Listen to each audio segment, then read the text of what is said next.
amém? Vamos nos colocar de pé, pedir para o Pedro tirar um pouquinho do agudo, botar um pouquinho de grave aqui, Pedro, para não doer os ouvidos dos irmãos. Vamos fazer uma oração, irmãos, antes de darmos início aqui a mais essa lição. Lição número 8, para a glória e honra do Senhor, né? Estamos aí chegando no final desse trimestre e nós já cremos também que o outro trimestre vai continuar sendo bênção do Senhor. Vamos orar a Deus e agradecer Ele essa noite.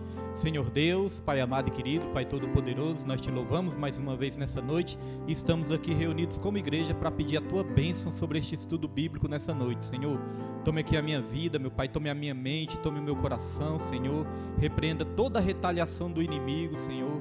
Que o inimigo não venha ter poder nessa noite aqui para querer nos confundir, distorcer nada do que foi ensinado aqui nessa noite, Senhor. Que nós não venhamos entender errado a Tua palavra, porque nós precisamos da revelação do Teu Espírito Santo nessa noite, Senhor. Nós já temos aqui todo o material para estudar a Tua palavra, mas sem o Teu Espírito Santo nós não somos capazes de aprender, de entender, de ter a revelação que nós precisamos, Senhor. Tome cada irmão que já se encontra aqui presente, vai abençoando, livrando de todo mal, repreendendo as retaliações também contra a vida dos irmãos, contra a família dos irmãos também. Os irmãos que estão a caminho, que o Senhor possa trazer em paz, que o Senhor possa trazer em segurança, livrar de todo mal. E os irmãos que não puderam vir hoje, Senhor, que o Senhor possa estar aí criando uma situação para que eles possam estar aqui no próximo culto e que venha ser tudo para a honra, para a glória, para o louvor do seu nome. Assim te agradecemos, em nome de Jesus, amém e graças a Deus. Então os irmãos já podem se sentar, os irmãos se assentem e vamos estar iniciando, irmãos, mais essa lição. Apresentar aqui mais uma vez a lição do primeiro trimestre de 2022 que estamos estudando, tem o nome A Supremacia das Escrituras. Júlia, dá uma revista para os irmãos que chegaram, o irmão... Oi? Mas é bênção. Nós não temos pressa, né? Vamos estudar a palavra até Jesus voltar. Então é saindo de um tema e entrando em outro, para a glória e honra do Senhor. Então, irmãos, primeiro trimestre de 2022 vai dizer, a supremacia das Escrituras, a inspirada, inerrante e infalível palavra de Deus. Nós estamos na lição número 8. Então os irmãos já podem ir abrir na lição número 8. E a lição número 8 tem como tema: a lei e os evangelhos revelam Jesus. Então hoje nós vamos falar mais um pouco sobre a lei. Lei, nós lembramos de quê? Do Antigo Testamento. E vamos falar dos evangelhos. O nome aqui em plural, mas daqui a pouco nós vamos explicar que evangelho é só um, né? Então, os evangelhos revelam Jesus. Evangelhos nós lembramos de quê? Do Novo Testamento. Então, aqui nós vamos falar do Antigo e do Novo Testamento, aqui aprender mais um pouco da palavra. Texto áureo. Texto áureo diz assim: ouve Israel, o Senhor nosso Deus é o único Deus. Deuteronômio 6, versículo 4. Verdade prática dessa lição: a lei não salva, mas esboça o plano da redenção em Cristo confirmado nos evangelhos. Uma coisa assim que a gente já tem, né, que memorizar, uma coisa que a gente já tem que colocar na nossa mente. A lei, irmãos, não salva. A lei nunca foi dada para salvar. Eu no começo até confundia, né? Como assim? Como é que Deus dá uma lei que não é para salvar? Daqui a pouco nós vamos entender melhor sobre isso. A lei não salva, mas revela, né? Mas esboça o plano da redenção em Cristo confirmado nos evangelhos. Então a lei era um esboço desse plano de salvação.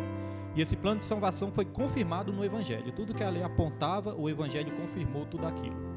Leitura bíblica em classe. Leitura bíblica em classe, nós vamos ler em Deuteronômio 6, versículo 4 até o 9, e em Lucas 1, versículo 1 até o 4. O Pedro vai colocar aí um locutor que tem uma voz mais bonita que a minha, e os irmãos acompanham aí na lição em nome de Jesus. Ouve, Israel, o Senhor, nosso Deus, é o único Senhor.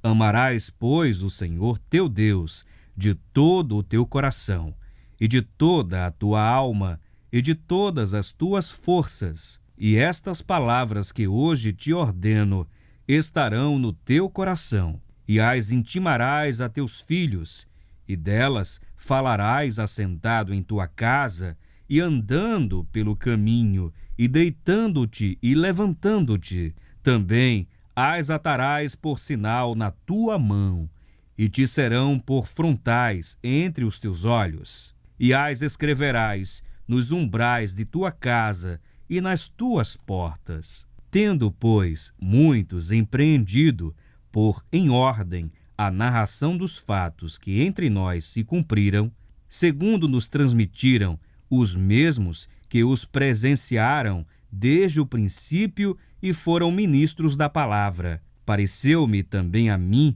conveniente descrevê-los a ti, ó excelentíssimo Teófilo, por sua ordem, havendo-me já informado minuciosamente de tudo desde o princípio, para que conheças a certeza das coisas de que já estás informado.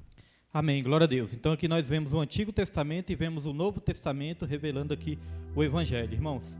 Aqui no versículo 3, né, de Lucas, capítulo 1, aí eu me lembrei, semana passada eu estava querendo me lembrar, né, aonde estava escrito, ó excelentíssimo Teófilo, né? Eu achei que era ali em Atos dos Apóstolos, irmãos lembram, né? Está escrito aqui em Lucas, né? Ó excelentíssimo Teófilo. Vamos lá, irmãos. Eu vou ler aqui o plano de aula. O plano de aula tem só na minha lição, mas é importante os irmãos aí prestarem atenção para a gente ter uma ideia da aula de hoje. A lei esboça o plano de redenção em Cristo confirmado pelos evangelhos. Por isso que o Pentateuco e os evangelhos têm relação profunda na revelação da pessoa de Jesus Cristo. Quando o cristão lê o Antigo Testamento, ele tem o Novo Testamento como base, principalmente nos evangelhos, para compreender a lei. Por isso, compreendemos que toda a Bíblia tem como tema principal a pessoa bendita de Jesus. Vou ler aqui a apresentação da lição, que diz assim, ó, objetivos da lição: apontar que a lei era transitória e esboçava o plano da redenção em Cristo. Afirmar que os evangelhos são boas novas do reino de Deus e da salvação em Cristo. Ressaltar que a lei não salva, mas a obediência ao evangelho transforma as vidas. Falamos, foi semana passada, sobre a transformação, né, da Bíblia, que a Bíblia transforma as pessoas. Foi semana passada, irmãos. E como nós somos transformados? Através da obediência ao evangelho, ou seja, obedecendo os ensinos. Não adianta a gente saber de alguma coisa se a gente não praticar aquilo, né? Quando nós sabemos, temos conhecimento de algo, aquilo só vai fazer efeito nas nossas vidas quando nós praticarmos aquilo que nós aprendemos. Senão não tem efeito nenhum, não passa de teoria. Então muitas vezes nós queremos experimentar o melhor de Deus, as bênçãos de Deus, a transformação na nossa vida, na nossa família. Queremos experimentar tudo isso, e para experimentar é obedecendo os princípios de Deus, porque Deus, ele não se contradiz. Quando Deus fala, ó, faça assim, que você vai ser abençoado, isso vai ser uma bênção, você vai ser transformado, pode ter certeza, irmão, se a gente praticar, Deus, ele vai cumprir com a parte dele. Isso é maravilhoso nas nossas vidas. Essa é a promessa de Deus. Certa vez Jesus chegou ali para os religiosos e falou assim, ó, o povo está, na verdade no Antigo Testamento falava que o povo estava perecendo por falta de conhecimento, né? Mas Jesus certa vez disse para os religiosos também, vocês não conhecem as Escrituras e nem o poder de Deus. Vocês não conhecem as Escrituras e nem o poder de Deus. Então que veja, né, para experimentar o poder de Deus, conhecer no sentido de ter intimidade com as Escrituras. E intimidade é praticar as Escrituras. Então vamos lá. Motivação aqui da aula, eu vou ler na minha revista.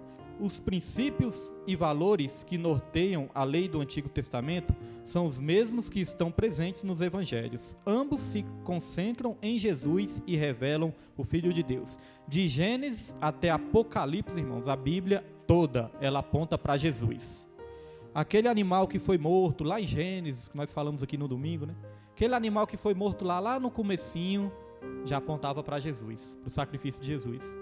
E lá em Apocalipse, que é o último livro da Bíblia, a Bíblia vai dizer também do Cordeiro, o Cordeiro que foi morto desde antes da fundação do mundo. Lá aparece Jesus também, né? No finalzinho, em Apocalipse também revela Jesus. Então veja, de Gênesis a Apocalipse, a Bíblia aponta para Jesus. Existe até um estudo aí, depois os irmãos podem pesquisar, um estudo aí que cada livro da Bíblia, irmãos, faz uma referência, não, muitas vezes não é ao nome de Jesus, mas faz uma referência à pessoa de Jesus. Às vezes não aparece ali o nome Jesus, mas aparece a referência, um simbolismo ali apontando para Jesus Cristo. Lá em Apocalipse vai dizer que João, ele teve uma visão de 7 candeeiros. E esses 7 candeeiros representam o quê? A igreja, a totalidade da igreja de Cristo, né? E no meio dos 7 cartiçais, em algumas traduções, no meio dos 7 cartiçais, tem até uma música que fala isso, no centro, no meio ali estava quem? Jesus. Isso para mostrar que Jesus, ele está no centro de tudo. Ele está no centro das nossas vidas.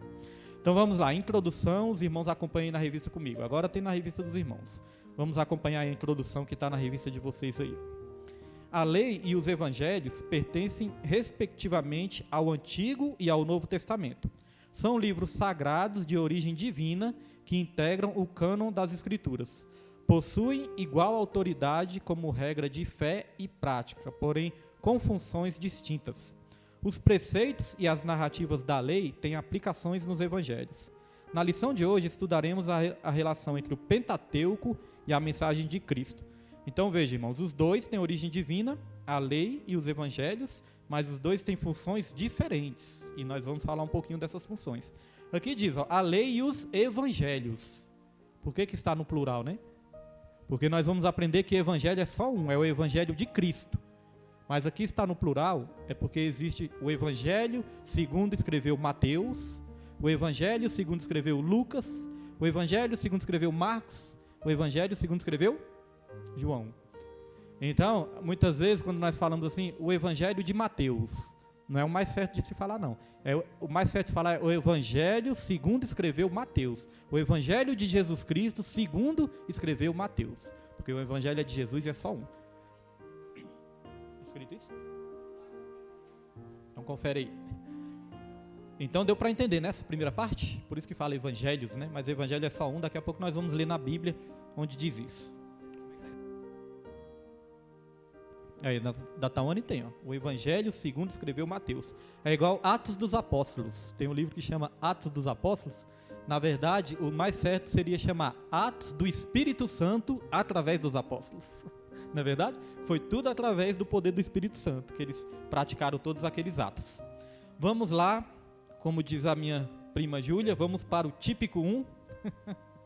Vamos lá para o típico 1, irmãos. Brincadeiras à parte, tópico 1, né? Vamos lá para o tópico 1. O Pentateuco, a lei de Deus. Irmãos, todas essas palavras aqui que nós estamos usando, ó, cânon, nós já aprendemos aqui o que é cânon. Aí não dá para mim voltar, né? Palavra por palavra, senão a gente não fica na aula aqui. Mas nós já aprendemos o que é cânon, nós já aprendemos aqui. Pentateuco, nós já aprendemos também, mas nós vamos falar mais um pouquinho hoje. Então, no tópico 1 vai dizer, o Pentateuco, a lei de Deus. Vamos lá, subtópico 1, os 5 livros da lei. Pentateuco é uma palavra que deriva de 2 termos gregos, penta e teucos, que significa 5 volumes. Trata-se do conjunto formado pelos 5 primeiros livros do Antigo Testamento. E aí os irmãos lembram, né, que os 5 primeiros livros são Gênesis, Êxodo, Levítico, Números e Deuteronômio. Então, irmãos, 5 primeiros livros do Antigo Testamento formam o Pentateuco. Nós já explicamos aqui que antes os livros da Bíblia eram escritos, não era igual esse livro agora, né? Era escrito em pergaminhos, em papiros, aqueles rolos, por isso que chama de rolo. Por isso que o crente também gosta de falar, o pastor ali desenrolou o rolo, né? Às vezes o crente fala isso. O pastor ali desenrolou o rolo. Então, irmãos, é porque lembra isso, o rolo eram os pergaminhos que eram escritos antes, né? Às vezes os pergaminhos eram escritos assim na horizontal e às vezes na vertical. Às vezes se abria assim e às vezes se abria assim. Para entender, né? Das duas maneiras. Eles eram escritos. E eu estava também estudando no livro ali, no livro que eu tenho lá em casa, aí diz que normalmente eles escreviam mais ou menos em 9 metros de pergaminho. Então 9 metros de rolo, né? É uma coisa grande, né? 9 metros é mais do que esse lote aqui, ó, do que essa área aqui, ó, que deve ter uns 8 metros, né? Então é mais do que isso aqui, era 9 metros que eles escreviam e enrolavam tudinho ali. E esses 9 metros, eles cabiam certinho esses 5 primeiros livros. Então o rolo ali era os 5 primeiros livros, cabia tudo no rolo, que era de 9 metros. Só uma curiosidade. Então vamos lá. Então, os 5 primeiros livros, Gênesis, Êxodo, Levítico, Números e Deuteronômio. No texto hebraico e pelos judeus, ainda hoje, esses volumes são denominados de Torá. Então, os 5 primeiros livros são chamados de Torá. Se os irmãos forem ver aí um judeu dando entrevista, muitas vezes ele vai falar da Torá. Muitos judeus, irmãos, tem judeus que são judeus messiânicos, ou seja, os judeus que acreditam em Jesus. Tem outros judeus que não acreditam em Jesus como Messias. Eles acham que o Messias ainda nem surgiu nessa terra ainda. Eles estão esperando o Messias até hoje. Então tem judeus, irmãos, que desprezam totalmente o Novo Testamento. Para eles salvarem ali a Torá, os profetas, desprezam o Novo Testamento. Então vamos lá.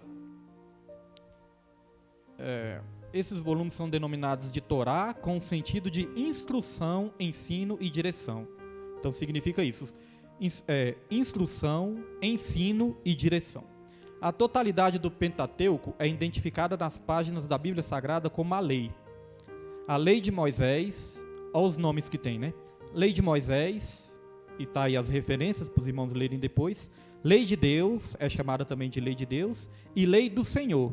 Todas essas referências estão na Bíblia Sagrada. Então é chamada de lei de Moisés, lei de Deus e lei do Senhor. Então, irmãos, a questão da lei. Uma coisa que nós podemos aplicar aqui para ficar mais fácil de entender já a lição. A lei, como nós aprendemos aqui, ela não foi instituída para salvar. A lei não é capaz de salvar. Então, para que Deus deixou a lei se a lei não é capaz de salvar? Irmãos, a lei, para entender melhor, para a gente entender de uma maneira simples, a lei é como um espelho. Quando você se olha no espelho, o espelho te mostra as suas imperfeições. É ou não é verdade? O espelho mostra as nossas imperfeições, mostra as nossas qualidades, mas também as nossas imperfeições. Agora o espelho ele serve só para mostrar as suas imperfeições. O espelho não tem o poder de resolver ali as suas imperfeições. É ou não é verdade? O espelho ele não tem esse poder de tirar as suas imperfeições, ele só mostra. Deu para entender o que é a lei? A lei só serve para mostrar as nossas imperfeições, mas ela não serve para nos transformar.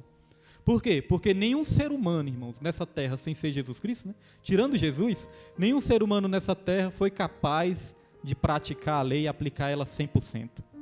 E a Bíblia fala, se a gente tropeçar numa vírgula da lei, nós já tropeçamos na lei toda. Se tropeçar numa vírgulazinha, já tropeça na lei toda. Então, quem foi capaz de praticar a lei até hoje? Ninguém nunca foi, e nenhum ser humano aqui nunca será, a não ser Jesus Cristo. Está vendo que Jesus Cristo foi o homem perfeito? O plano de Deus é perfeito. E para executar um plano perfeito, somente um homem perfeito. E Jesus, ele foi esse homem perfeito. Jesus é maravilhoso. Então a lei serve para isso, para mostrar as nossas imperfeições. O apóstolo Paulo mesmo, ele disse isso. Ó, como eu iria saber o que é cobiça, se a lei não me mostrasse o que é cobiça? Como eu ia saber se a cobiça era pecado, se a lei não me dissesse que a cobiça era pecado? Então a lei, ela servia para apontar os nossos pecados, mas não servia para tirar os nossos pecados. Vocês viram, né, que antigamente tinha os rituais também, que os animais eram sacrificados. Aqueles rituais ali era só momentaneamente. O pecado era perdoado momentaneamente. Logo depois tinha que matar outro animal, e outro animal, e outro animal. Era sempre uma matança. Era um derramamento de sangue que não parava mais. Muitos animais ali sacrificados. Então, o sumo sacerdote entrava uma vez por ano no templo, para fazer essa expiação do pecado de todo o povo, mas antes ele tinha que fazer a expiação do próprio pecado dele, pedir perdão ali para Deus e tudo, e ele fazia esse sacrifício aí. O sumo sacerdote, ele tinha que estar ali com a vida do altar, porque se ele não tivesse e entrasse no Santo dos Santos, ele era fulminado. Os sacerdotes, eles poderiam entrar no lugar santo, mas no Santo dos Santos, somente o sumo sacerdote, e uma vez por ano, irmãos. E se ele tivesse em pecado ali, ele já morria lá dentro mesmo. Amarravam até uma cordinha nele, um sininho, porque se o sininho parasse de tocar, pode puxar que está morto. Então, irmãos, era algo assim muito, né? Você vê que era algo assim muito difícil. E o que acontece? Era momentaneamente. Todo ano tinha que estar fazendo isso, as pessoas quando pecavam sempre estavam oferecendo sacrifício para Deus. Agora Jesus foi o único sacrifício. O único sacrifício de Jesus foi suficiente para tirar o pecado de todo mundo, de todas as épocas, de todas as ocasiões. E o que nós precisamos fazer, pastor William? Apenas crer nisso. Apenas crer nisso, irmãos. Mas nós não temos que andar em santidade? Sim, isso é consequência. Isso aí vai ser consequência da nossa fé. A nossa fé nos capacita a andar em santidade.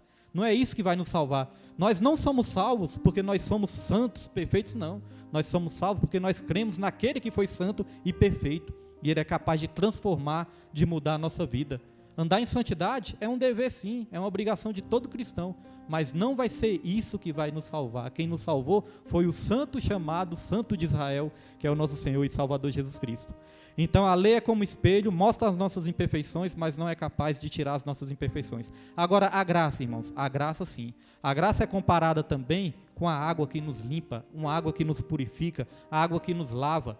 O apóstolo Pedro falou, é o lavar regenerador da palavra. A graça é capaz sim de tirar todas as nossas imperfeições. Aquele versículo que eu sempre gosto de citar, Tito capítulo 2, versículo 11 e 12, que fala, a graça de Deus se manifestou salvadora a todos os homens, nos ensinando a renunciar todas as concupiscências, todas as impiedades, todo o pecado, quer dizer, nos ensinando a renunciar. Nós aprendemos pela palavra e a graça também é um poder de Deus que nos capacita. Hoje em dia, o pecado não tem mais domínio sobre nós é que conseguimos dominar, ter domínio sobre o pecado. Quando Caim mesmo. Quando Caim estava odiando ali o seu irmão, aí Deus alertou ele, né? Falou, o pecado já a porta aí, cabe a você dominá-lo. Se você não dominar esse pecado aí, será para ti o seu desejo. Ou seja, se você não dominar esse pecado aí, esse pecado vai te dominar. Aí você vai fazer o que o pecado quer. Deus avisou a Caim. Só que Caim ali não deu ouvido, continuou com raiva, continuou com ódio, acabou matando o irmão. Só que Deus falou, cabe a você dominar o pecado. Então, irmãos, através do Espírito Santo hoje, daqui a pouco nós vamos ali na palavra de Deus, nós conseguimos ter domínio sobre aquilo que nos dominava. Todos nós temos nossos exemplos aqui, né, de coisas que nós já conseguimos nos libertar e de coisas que ainda nós estamos lutando, mas nós vemos que Deus a cada dia vai nos aperfeiçoando. Tem coisas que é mais rápida, tem outras coisas que são mais demoradas, mas sempre a Bíblia fala que o caminho do justo é como a luz da aurora, vai brilhando a cada dia até se tornar dia perfeito. Então, todos nós temos as nossas lutas, eu tenho as minhas também, mas, por exemplo, vou dar o exemplo. Antes, a bebida me dominava. A bebida me dominava antes. Às vezes eu conseguia parar ali 3, 4 dias, 5 dias, 7 dias, mas logo depois, irmão, vinha aquela vontade louca e eu acabava me entregando à vontade de beber. Hoje em dia eu já tenho domínio sobre isso. Hoje em dia ela não me domina mais, né, irmãos? Eu que tenho domínio sobre essa vontade, que graças a Deus nem aparece mais, mas se aparecesse também eu teria domínio. Eu lembro que eu novo convertido, irmãos, teve uma vez que eu fui almoçar na casa do amigo meu e esse amigo meu, ele bebe. Aí ele chamou e falei, antes a gente ia lá, agora que eu sou crente eu não vou, vamos lá, vamos visitar ele lá e tudo, vamos almoçar com ele, que é amigo meu, né? Aí chegou lá, irmãos, ele tava bebendo a cerveja dele, aí ele falou, já que vocês não bebem mais, por que vocês não bebem pelo menos a cerveja sem álcool? E eu fui na pilha, eu falei, Nima, já que a gente não bebe mais cerveja com álcool, vamos comprar sem álcool. Aí comprei ali, irmãos, acho que comprei umas 5 latinhas, eu acho. Aí comprei aquela cerveja sem álcool, né, e tava aquele calor, aquela sede e tudo, eu falei, vou tomar. Abri a cerveja sem álcool, irmãos, dei um gole assim, irmãos, mas achei um negócio ruim. Mas achei um negócio ruim, sem graça, falei, rapaz, esse negócio além de ser ruim, não tem álcool, não faz efeito nenhum. E é ruim ainda, o que eu quero com isso? Larguei as 5 latinhas lá e não quis saber mais, irmãos. Nem cerveja sem álcool, eu não quis saber mais de beber.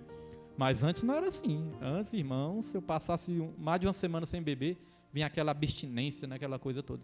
Mas hoje em dia, graças a Deus, né, irmãos, hoje em dia nós temos domínio. E isso é só um exemplo de uma química, de uma coisa. Agora, um desafio que eu entendo que é maior ainda é dominar o nosso homem interior, nossas vontades interiores, né? Um vício ali já é um desafio muito grande. Agora, dominar muitas vezes nossa personalidade, nosso temperamento, né, nossas coisas, nossas falhas, nossas fraquezas, isso aí é o maior desafio de todos, né? Muitas vezes o nosso maior desafio é dominar nós mesmos, muitas vezes. Então vamos lá, vamos continuar aqui, irmãos. Então deu para entender o que é a lei, né? A função da lei? Deu para entender. Subtópico 2, a grandeza da lei. Estuda-se a lei sobre 3 aspectos: morais, que possuem validade permanente para todos os povos; cerimoniais, que tratam da liturgia religiosa dos judeus; e civis, que dizem respeito à responsabilidade do israelita como cidadão. Só mais uma observação que eu esqueci também. A lei, além de servir para apontar ali as nossas falhas, ela serve também para mostrar para nós que nós não somos capazes, irmãos, de obedecê-la sem a graça de Deus. A lei apontou também para Jesus, para mostrar que nós somos pecadores e nós não temos poder, né, para nos libertar sozinhos, e mostra também a nossa dependência de Jesus. Ela serve para isso, para mostrar a nossa dependência de Jesus. É até interessante que os cristãos, os crentes, eles gostam muito de usar Deuteronômio, né? Eles gostam de usar Deuteronômio. Fala assim, a palavra de Deus fala, se a gente obedecer, todas as bênçãos nos seguirão. E Deuteronômio realmente fala isso. Fala, se vocês obedecerem, ouvir a voz de Deus, todas essas bênçãos te seguirão e te alcançarão. Vocês serão benditos nas suas casas, na sua terra, na sua fazenda. Todas essas bênçãos te alcançarão, se vocês obedecerem a minha palavra. Aí depois também vai dizer, mas se não obedecerem, todas essas maldições te seguirão e te alcançarão. Quer dizer, obedecer é abençoado, e se não obedecer é amaldiçoado. Aí o crente gosta muito de usar isso, né? Assim, a palavra de Deus fala, se eu obedecer, eu vou ser abençoado. Agora eu pergunto, qual foi o homem que foi capaz de obedecer à lei? Só Jesus. Então, irmãos, uma pergunta bem sincera aqui. A gente estava debaixo da bênção ou debaixo da maldição? É só pensar, né? Ninguém foi capaz de obedecer. Da maldição. Ninguém foi capaz de obedecer. Se a gente obedecesse, a gente era abençoado. Se a gente não obedecesse, amaldiçoado. E muitas vezes o crente fala, eu estou abençoado porque eu obedeci. Não. Primeiro nós fomos abençoados, aí nós passamos a obedecer. Porque antes de nós recebermos a graça de Deus, ninguém nunca foi capaz de abençoar. Então hoje em dia, irmãos, nós não somos abençoados porque nós obedecemos. Nós obedecemos porque nós fomos abençoados. Dá para entender, irmãos? Jesus, ele morreu, ele cumpriu toda a lei, ele enviou o seu Espírito Santo, o Espírito Santo hoje está dentro de nós, aí nós somos capacitados a obedecer. Então, primeiro nós somos abençoados. Toda a glória é de Deus, irmãos, o homem não tem glória não. Porque se o homem falar, eu sou abençoado porque eu obedeci, aí o homem está querendo a glória, peraí, não, eu sou abençoado porque Deus me abençoou, agora ele está me ensinando a obedecer. É assim que funciona, irmãos, é assim que funciona. Então, a lei serviu também para apontar a Cristo e mostrar toda a nossa dependência dele. Para falar, Senhor, sem ti, realmente eu não posso fazer nada. Os irmãos conhecem aqui a parábola do fariseu e do publicano.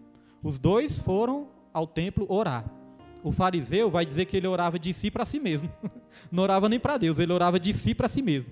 E ele falava, graças a Deus que eu sou bom, graças a Deus que eu dizimo, eu oferto, eu faço isso, eu faço aquilo. Aí olhou para o publicano assim, eu entendo até que ele olhou com um olhar de desprezo para o publicano, né? Olhou para o publicano e falou, graças a Deus, Senhor, que eu não sou igual a esse publicano aí. Olha a prepotência, graças a Deus eu não sou igual a esse pecador aí. Irmãos, dois pecadores, né? Mas ele que queria dizer que ele era o perfeito e o publicano o pecador. Então ele se exaltou, ele achou que o mérito estava nele obedecer. Agora o publicano, vai dizer que o publicano não conseguia nem olhar para o alto, tanta vergonha que estava. Aí vai dizer que o publicano, ele batia no peito e falava, Senhor, realmente eu sou um pecador, ser propício a mim, Senhor, realmente eu sou um pecador. Reconheceu. Aí vai dizer que quem saiu justificado foi o publicano, que confessou totalmente a sua dependência de Jesus. E o fariseu que se exaltou, irmãos, não foi justificado, porque ele estava baseando nos seus próprios méritos. Podemos também dar o exemplo do jovem rico. O jovem rico fez uma pergunta interessante para Jesus. É para entender a lei, por isso que os irmãos vão entender. O jovem rico, ele fez uma pergunta interessante para Jesus. Falou, mestre, o que eu devo fazer para ser salvo? Não, primeiro ele falou, bom mestre. Aí Jesus falou, bom é só Deus, é só o Pai que está nos céus. Você me chama de bom? Bom é só o Pai que está nos céus. Os irmãos já tiveram curiosidade de falar, por que Jesus falou isso, se Jesus é bom? Sabe por que Jesus falou isso, irmãos? Porque Jesus, ele ainda estava aqui como homem. E como homem, ele ainda podia falhar. Ele podia errar. Ele não tinha terminado o trabalho ainda. A missão dele, ele não tinha terminado. Na tradição dos judeus, bom é só aquele que termina o serviço. Por exemplo, você chama um pedreiro. Você não pode falar que o pedreiro é bom. Você pode chamar ele de bom só depois que terminar. Terminou o serviço e está tudo certinho, aí pode falar que é bom. Já cansei de falar, pastor William, contrata aquele pedreiro lá, ele é bom. A gente só passa raiva. Só passa raiva. Então, irmãos, é bom. Aí o jovem rico perguntou, né? Bom mestre, o que eu devo fazer para ganhar salvação? O que eu devo fazer para ser salvo? Aí Jesus falou assim, obedeça a todos os mandamentos. Ele falou, mas isso eu já tenho feito. Eu tenho obedecido tudo, eu dizimo, eu oferto, eu faço isso, aquilo, eu honro o pai e mãe. Aí Jesus falou, parabéns, muito bem. É como se Jesus tivesse dito assim, muito bem, você deve continuar fazendo isso. Você tem que continuar fazendo. Deve fazer, parabéns, muito bem. Aí Jesus falou, mas falta alguma coisa ainda. Venda tudo que você tem e siga-me. Dê aos pobres e siga-me. Irmãos, Jesus, ele não estava condenando ali as riquezas do jovem rico. Jesus, ele não estava querendo que o jovem rico deixasse de ser rico e se tornasse pobre. Não era isso. É porque Jesus estava vendo algo que estava prendendo ele. Era algo que estava tirando a salvação dele. Porque ele falou que obedecia todos os mandamentos. Mas qual o maior de todos os mandamentos? Amar a Deus acima de todas as coisas. Então, se ele estava amando mais as riquezas, na verdade ele não estava cumprindo nem o primeiro mandamento. Ele disse que estava cumprindo todos, mas na verdade nem o primeiro ele estava conseguindo cumprir, que era amar a Deus acima de todas as coisas. E Jesus identificou que aquilo ali estava tirando a salvação dele. Olha, irmãos, quando Jesus ele identifica que algo está tirando a nossa salvação, ele tira de nós também. E se a gente se arrepender, amém. Agora, se não se arrepender, né? Então, Jesus falou, venda tudo que você tem, dê aos pobres e siga-me. Jesus estava querendo dizer, a salvação não está aí nos seus méritos, nisso que você faz, a salvação está em mim. Siga-me. É isso que Jesus ensina, irmãos. A gente pode fazer tudo de bom, mas Jesus está falando, mas a salvação não está aí, a salvação está aqui, que é em mim. Então o jovem rico, o que ele fez? Entristeceu, ficou triste, e aí saiu da presença do Senhor. E olha só, irmão, se a gente entender bem esse texto é maravilhoso, porque Jesus ele estava propondo uma troca. Ele estava querendo que o jovem rico trocasse aquelas coisas passageiras por coisas eternas. Ele estava querendo que o jovem rico trocasse aqueles tesouros ali, que eram tesouros passageiros, por tesouros eternos. E o jovem rico trocou o eterno pelo passageiro dessa terra. Então, muitas vezes a nossa juventude, muitas vezes a nossa geração, muitas vezes nós cristãos, corremos o risco de fazer isso. Trocar o eterno por algo passageiro, uma aventura passageira, prazeres passageiros, prazeres momentâneos, podemos fazer essa troca. A Bíblia vai dizer que Esaú fez isso, trocou a bênção da primogenitura, coisas espirituais, por um prato de lentilha. Vai dizer que depois ele se arrependeu, mas aí já era tarde demais para voltar. Perdeu a bênção. Então, irmãos, não podemos trocar, né, por momentos passageiros, trocar algo que é eterno na nossa vida. Então, vamos aqui, só vou voltar de novo no subtópico 2, para os irmãos entenderem aqui, ó. A grandeza da lei. Estuda-se a lei sobre 3 aspectos. A lei tem 3 aspectos, irmãos, e são eles, ó, morais, que possuem validade permanente para todos os povos, cerimoniais, que tratam da liturgia religiosa dos judeus, e civis, que dizem respeito à responsabilidade do israelita como cidadão. Então a lei tinha um aspecto moral, irmão, esse aspecto moral vale para nós todos. A questão da moral, né? Moral, da ética, dos bons valores, valores cristãos, vale para todos os tempos, essa questão moral. Agora tinha também o aspecto cerimonial. O aspecto cerimonial, é muito importante dizer isso, que não vale mais para nós hoje, como igreja. Porque o que era o aspecto cerimonial? Era a liturgia do culto de antes dos judeus. Os judeus eles colocavam quipás, colocavam ali, né, aquelas coisas, aqueles mantos, tocavam chofar, aqueles chifres, né, tocava aquela coisa. Eles tinham a arca da aliança, que eles levavam para dentro da igreja, tinha a arca da aliança. Vários costumes que eram só dos judeus. Sacrificar animal. Quem é que precisa sacrificar animal hoje em dia, irmãos? Ninguém mais precisa sacrificar animal, né? Os únicos que sacrificam animal são pessoas que mexem com feitiçarias, né, com macumbarismo, com essas coisas. Ninguém mais, cristão nenhum, precisa sacrificar animal. E é por isso que quando eu vou pregar, irmãos, eu prego mesmo contra essas coisas. Contra esses negócios de objetos, simbolismo. Porque eles querem que os crentes, irmãos, se tornem idólatras de novo. Eles querem introduzir essas feitiçarias, gospels, muitas vezes, para os cristãos. Esses dias eu ouvi uma pregação assim, o pregador falando assim, ó, nós vamos fazer o seguinte, você vai juntar 3 moedas. Você vai ajudar 3 moedinhas, vai juntar 2 moedinhas de 50 centavos, não lembro os valores direitos, mas era mais ou menos assim. Vai juntar 2 moedinhas de 50 centavos e uma moeda de R$1. E aí essa moeda você vai deixar com você vai com ela para onde você for, você vai colocar ela na sua casa e nunca mais vai te faltar dinheiro. Um pregador, irmãos, falando isso. Um pregador falando isso. Eu ouvi isso na rádio. Aí depois eu tive a oportunidade de pregar na rádio e falei, agora sim. Agora Deus me deu a oportunidade. Porque, irmãos, ai de mim se eu não pregar o evangelho. Porque se eu não clamar, as pedras vão clamar, entendeu? Então, o evangelho, e eu preguei sobre isso no sábado, eu falei, o evangelho não é isso, irmão. O evangelho não é esses misticismos, não é essas crendices, não é essas simpatias, feitiçarias, não. O evangelho é transformação de mente. O evangelho, ele transforma a nossa mente. Se a nossa mente mudar, se a nossa mente transformar, toda a nossa vida muda. O evangelho não é só você ir numa campanha de 7 dias e tudo vai mudar, não. O evangelho não é isso. Ah, você vai 7 dias na campanha e pronto, tudo vai mudar. Não, irmãos. Isso continua sendo misticismo.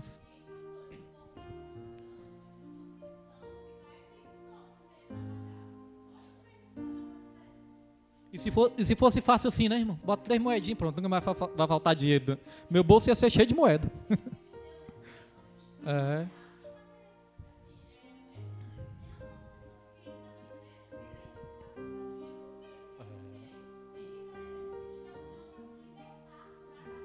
Sim. É.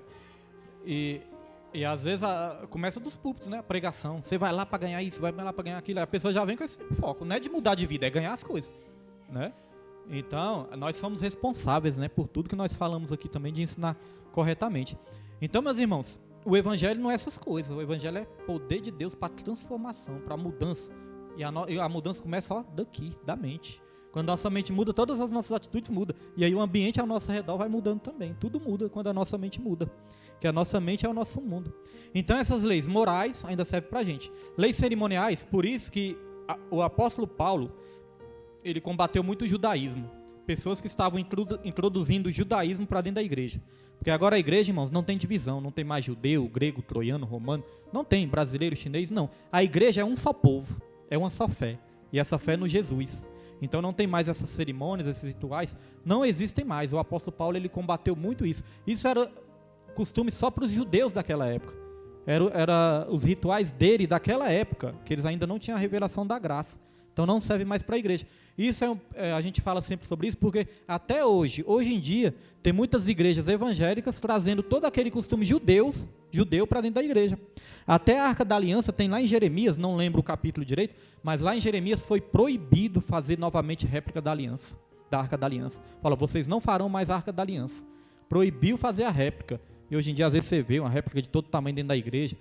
Às vezes dá para as pessoas levar para casa, né? Ah, dá um dinheiro aqui, leva essa arca aí e tudo vai mudar. E as pessoas colocam como amuleto. Aí as pessoas começam a usar as coisas como amuleto, como se aquilo fosse mudar a vida dela. Irmãos, até a Bíblia, se eu pegar a Bíblia e deixar ela só aberta lá na minha estante no Salmos 91, isso não adianta de nada. Se eu não praticar o que está escrito, não adianta nada ficar aberto. Só vai pegar poeira e não vai adiantar nada.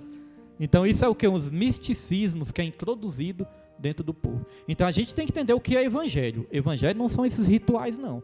Evangelho é o ensino. E o ensino muda a nossa mente. É igual no colégio mesmo. O colégio também ensina, claro, tem que ter cuidado, né? Mas no colégio também ensina coisas muito importantes que as pessoas vão levar para o resto da vida e vai ser importante na vida delas.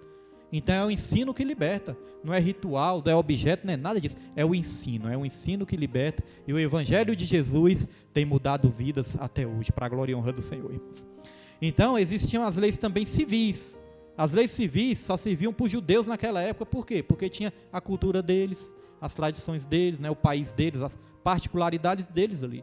Então, essas leis civis também não servem mais para nós hoje em dia. Nós não temos que cumprir as mesmas leis de lá, até porque cada país também, né, vai ter os seus conjuntos de leis também. Né? Então, tinha leis deles lá que era diferente da nossa. Então, hoje em dia, nós vamos falar daqui a pouco. Jesus, ele resumiu a lei. Vocês querem entender toda a lei?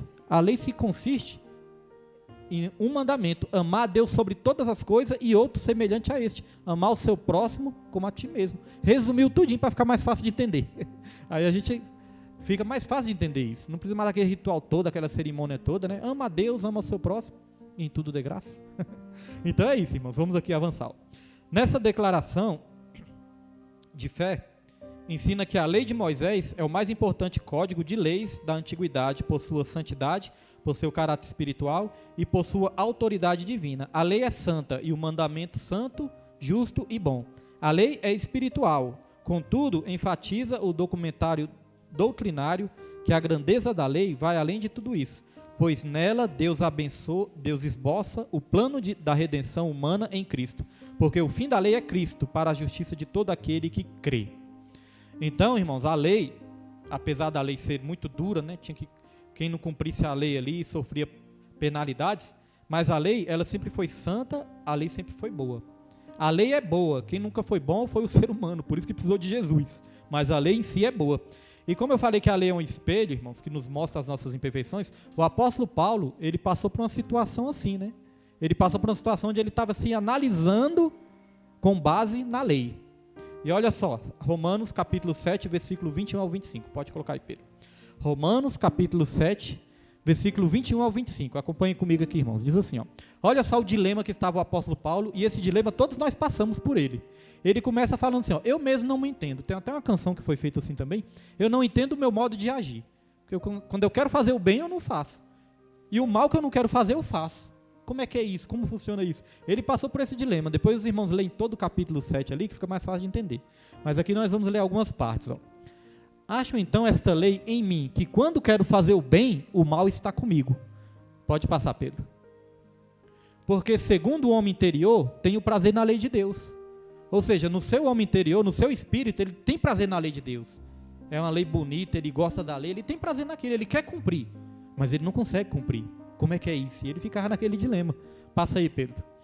Mas vejo nos meus membros outra lei, que batalha contra a lei do meu entendimento, e me prende debaixo da lei do pecado, que está nos meus membros. Membros é nosso corpo, né, irmãos?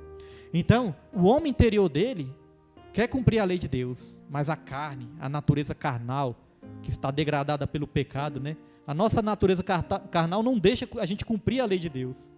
E ali ele falou uma coisa interessante, ó. Existe uma batalha. A lei de Deus, que é uma lei espiritual, irmãos, essa lei age no entendimento, olha lá, ó, escrito lá, ó. Batalha contra a lei do meu entendimento. Então a lei de Deus está no nosso entendimento. A gente sabe o que é certo e o que é errado. Mas o fazer, é o que nós explicamos aqui em outras aulas, né? O fazer que é o mais difícil. A gente conhece, a gente sabe, mas muitas vezes o praticar é que é o desafio.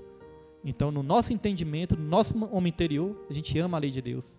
Mas na hora de agir, Jesus falou para os discípulos também, né? Quando estava orando ali, os discípulos dormiram. Aí Jesus falou, o espírito de vocês está pronto, mas a carne na verdade é fraca. Jesus estava falando isso, ó, o espírito de vocês realmente quer me adorar, quer orar, quer me seguir, mas a carne de vocês, coitado.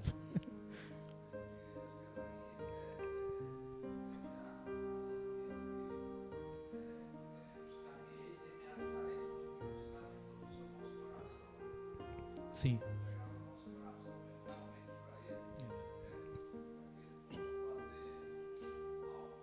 Se entregar por completo, né, irmão? Lá em Jeremias 29:11, buscar-me-eis e me achareis, quando me buscar, eu é que sei os pensamentos que tenho a vosso respeito, pensamentos de paz e não de mal, né? Para vos dar o futuro e uma esperança. Então passareis a orar a mim, buscar-me-eis e me achareis, quando me buscar de todo o vosso coração.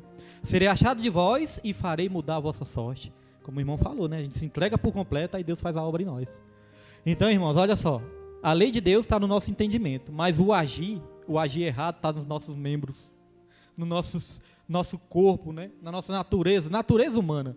Não estamos falando só da carne em si, nós estamos falando da natureza. Porque, irmãos, não sei se os irmãos sabem, porque no começo eu não sabia também não, só soube depois que eu estudei. Nós, hoje em dia, nós temos duas naturezas habitando em nós. Duas naturezas. A natureza espiritual, a natureza santa, mas nós temos ainda a natureza pecaminosa, a natureza carnal. Por enquanto nós estamos convivendo com essas duas naturezas ainda. É por isso que fala, é uma luta do espírito contra a carne e da carne contra o espírito. Só na glorificação é que nós vamos ser totalmente perfeitos, mas aqui nessa terra é luta mesmo. Tem gente que olha esse texto de Romanos, irmãos, e fala assim, não, mas Paulo estava falando quando ele não era convertido, quando ele era do mundão, isso aí é quando ele era do mundão, que ele queria fazer o bem e não fazia. Não, irmãos, se você olhar o texto, interpretar ele direitinho, você está falando que Paulo já era crente ali. Porque quem é que é do mundão que tem prazer na lei de Deus? Ninguém tem prazer na lei de Deus quando está no mundo. E ele falou, eu tenho prazer na lei de Deus, só não estou conseguindo cumprir, mas eu tenho. Então passa aí, Pedro, 24. 24, pulou, não?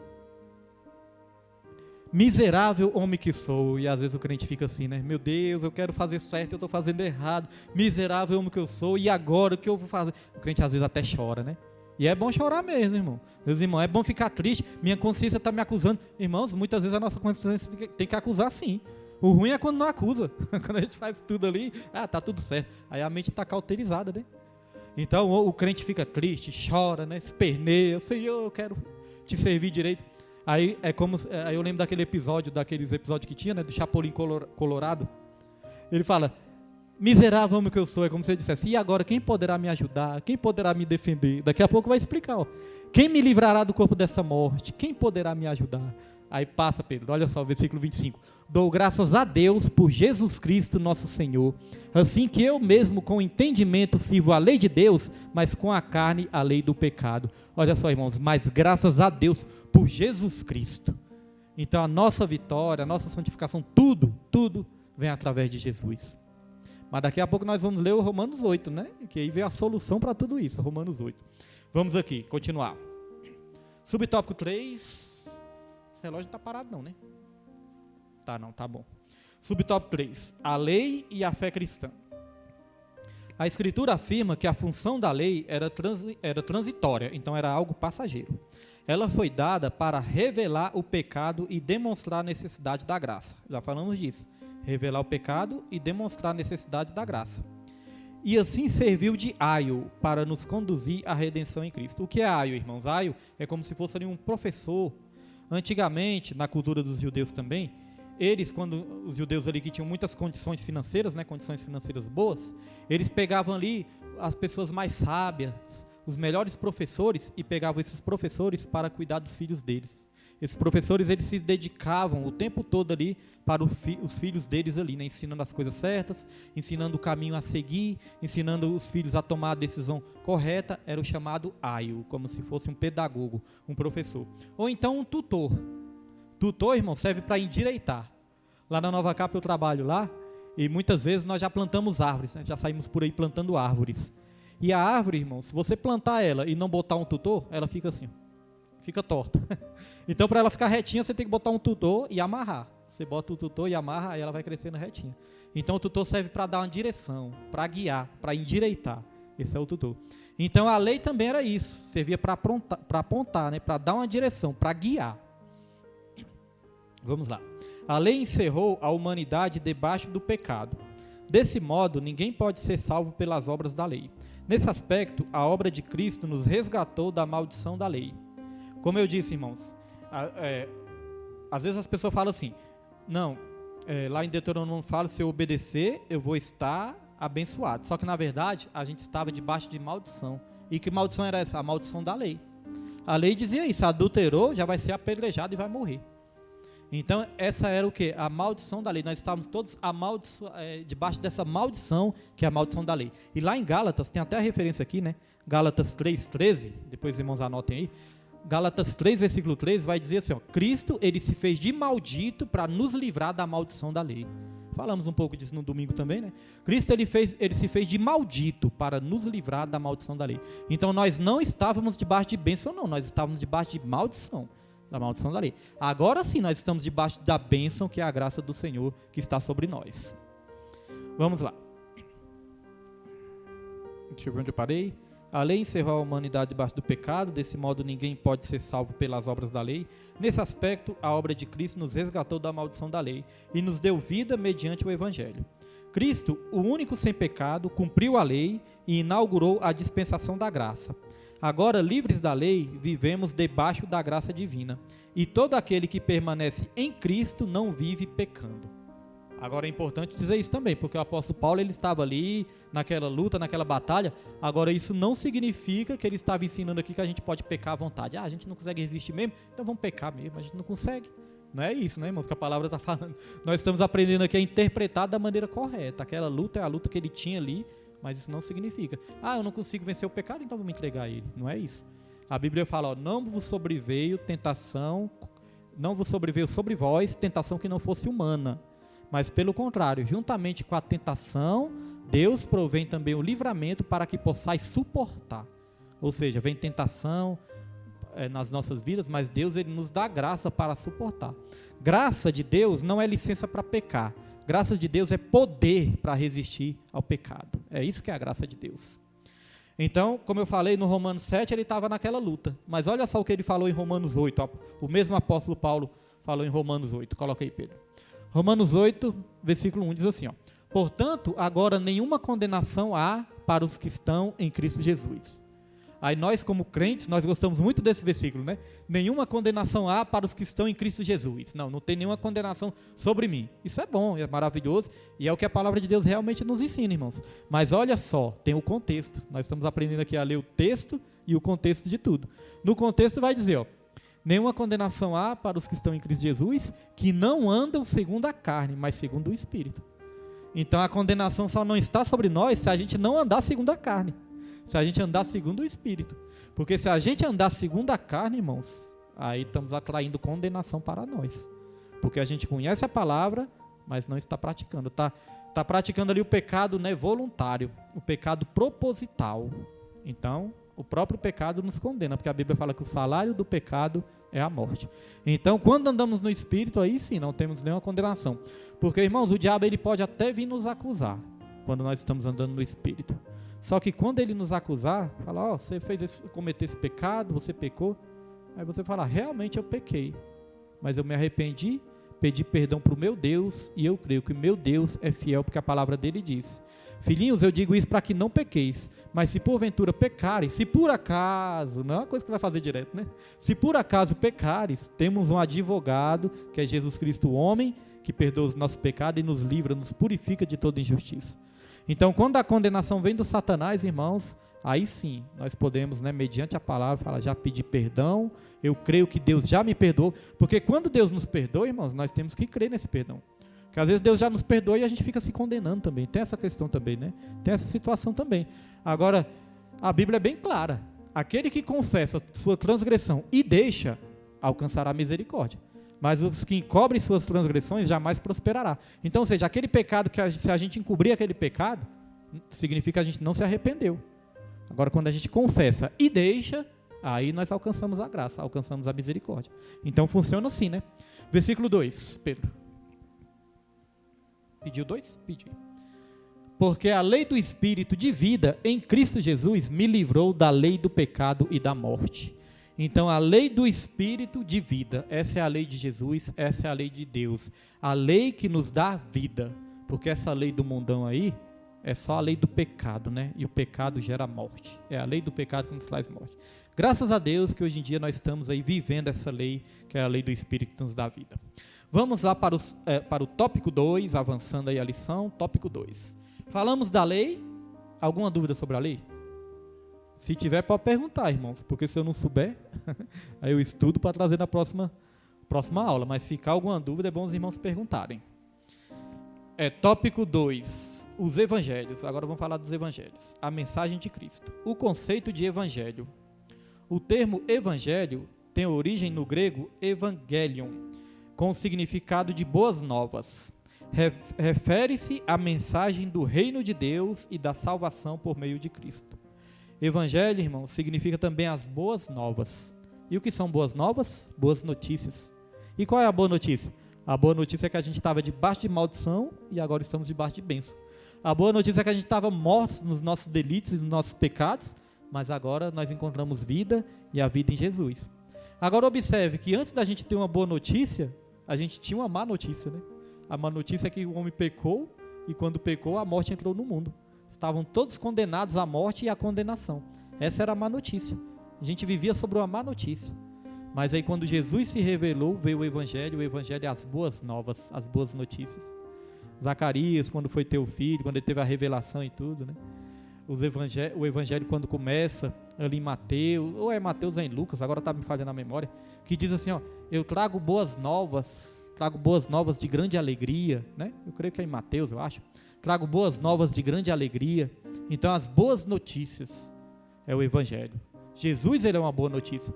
Então, irmãos, no mundo, nós vivemos num mundo, que este mundo, cada vez mais, as pessoas estão enfrentando dois problemas, duas doenças, podemos dizer assim, que só aumenta. Essas doenças são o quê? Ansiedade e depressão. Diz que são as doenças assim que mais atingem a humanidade. Ansiedade e depressão. Porque se a gente for olhar para esse mundo, as coisas cada vez mais difíceis, as coisas cada vez mais violentas, os valores estão invertidos, né? Você vê o caso ali do morador de rua, irmão, só para citar um exemplo aqui. O caso do morador de rua. Morador de rua fez uma coisa assim, claro, né? Teve todos envolvidos ali, mas foi uma coisa triste que aconteceu. Morador de rua se envolveu no adultério, algo que destrói famílias. E depois disso, ainda saiu falando tudinho que fez com a mulher lá. Degrada a imagem da mulher, humilha, envergonha. Então isso são coisas, irmãos, horríveis. Ninguém pode achar graça disso e nem aplaudir isso, não. Então o morador de rua começou a falar isso, aí colocaram o morador de rua como ídolo. Muitos queriam até colocar ele no partido político para ele se eleger a deputado. Então, oi? Pois é, como celebridade.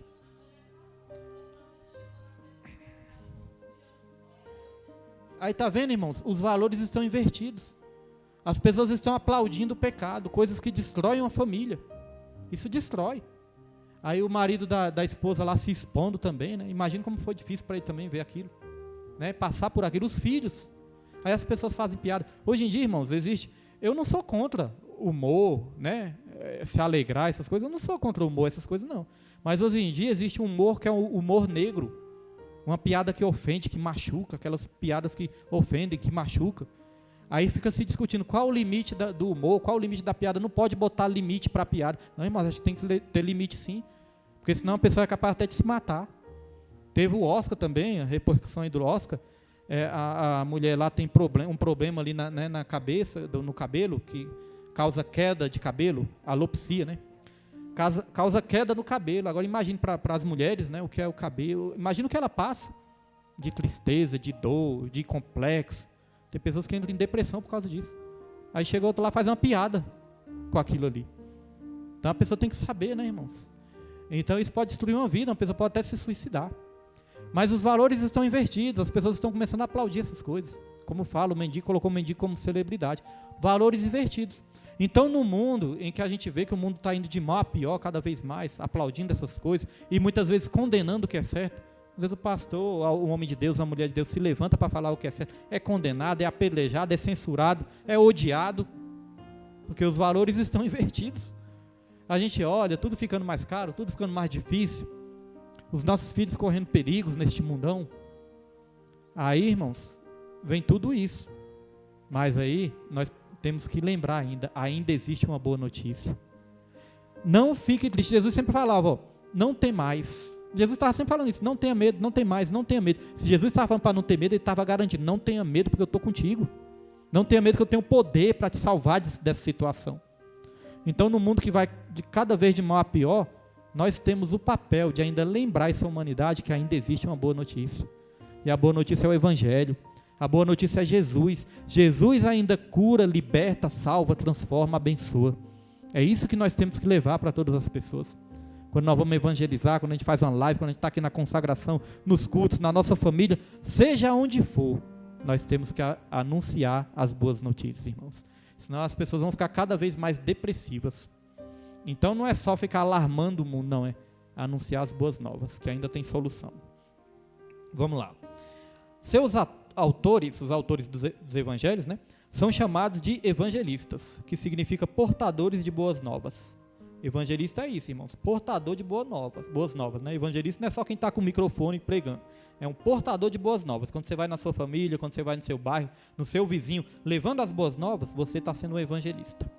Os três primeiros, Mateus, Marcos e Lucas, são chamados de sinóticos. Irmãos, sinóticos são aqueles que são parecidos, né? Semelhantes, são sinóticos. Já reparou que Mateus, Marcos e Lucas são parecidos? Só João que é um pouco diferente? Então Mateus, Marcos e Lucas são chamados evangélicos sinóticos, que eles podem ser lidos juntos, porque são semelhantes entre si. Os sinóticos registram especialmente o ministério de Jesus na Galileia. O quarto evangelho, João, tem peculiaridades próprias e enfatiza o ministério de Cristo na Judéia. Então de João já é um pouquinho diferente, né? E já mostra ele ali em outras regiões, Jesus em outras regiões. E aqui diz, ressalta-se que embora retratada de modo distinto, a mensagem dos evangelhos é a mensagem, deixa eu ler de novo, a mensagem dos evangelhos é única. E aonde que nós vamos ler isso? Que a mensagem dos evangelhos é única, irmãos. Lá em Gálatas 1, versículo 8. Coloca aí, Pedro. Gálatas 1, versículo 8. Diz assim, ó, aqui é o apóstolo Paulo falando, ó, mas ainda que nós mesmos, ou um anjo do céu, vos anuncie outro evangelho, além do que já vos tenho anunciado, seja anátema, ou seja, seja maldito. Então ele fala, se alguém anunciar outro evangelho, pode considerar maldito, que não existe outro, o evangelho é só um. O evangelho, irmãos, é baseado nas doutrinas dos apóstolos, do próprio Jesus, né, e na doutrina dos apóstolos ali, que foram os primeiros enviados por Jesus. O que passar disso é de procedência maligna. Subtópico 2, a mensagem do reino de Deus. Em Mateus, o Senhor Jesus, após o batismo nas águas e sua vitória na tentação do deserto, passou a pregar a chegada do reino dos céus. Então, irmãos, nós vemos muitas vezes na Bíblia também, né, essa palavra aí, ó, reino dos céus. Note que é reino dos céus, não é reino nos céus, é reino dos céus, e não reino nos céus, porque nós temos a tendência de pensar que nós vamos morar nos céus, né, irmãos? Ah, nós vamos morar nos céus.